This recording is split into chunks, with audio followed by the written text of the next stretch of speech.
Hello, we're continuing our study in the Gospel of Mark. And again, I appreciate your willingness to lead your class in the conversation around this Gospel, where we're focusing now on the life of Jesus as he enters into Jerusalem. And the triumphal entry is something we will look at together on Palm Sunday. But we're in the last week of Jesus' life as the Gospel of Mark is continuing to be told. And we're at a part of the story that may be familiar to some if they've grown up in the church. And we may have used this in our own mind to justify anger that we felt at times toward situations or towards different circumstances in our life.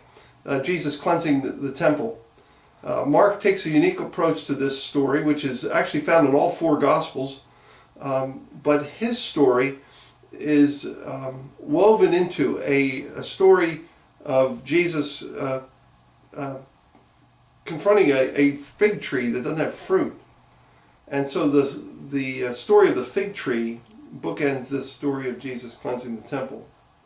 So it's an interesting question. Why would Mark put a fig tree that doesn't produce fruit and talk about it both before and after he cleanses the temple?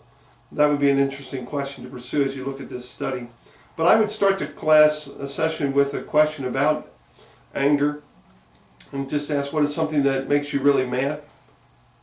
What have you found helpful in dealing with your own anger? Just as a way to get people talking about that emotion, which sometimes is difficult to talk about. But as we look at the Gospel of Mark, I would also point out, and on the PDF that's attached to the resources for teachers, you'll see that there are a couple places where we note that Jesus got angry, and it's really interesting to think about what made Jesus angry. One of the places where Jesus gets angry in the Gospel of Mark is when the disciples refused to let children come to him. It says he was angry with his disciples because the children were not allowed to come. And that's interesting when you think about Jesus and what would make him angry, that people would not allow children to come because he said the kingdom belongs to such as these. So as we go through the story, one of the questions that will need to be asked is, what is going on in the temple that is so upsetting to Jesus? And I would ask the class, if I was teaching it, what is it that it makes Jesus upset? What does the story then tell us about Jesus, his character? And rather than allowing sort of the presuppositions we might have if we've read this story or grown up with it, really look carefully at what is it that Jesus, how does he respond? And what does this story have to do with fruit trees that don't produce fruit? And I believe that it'll be an interesting discussion as you sit with the text.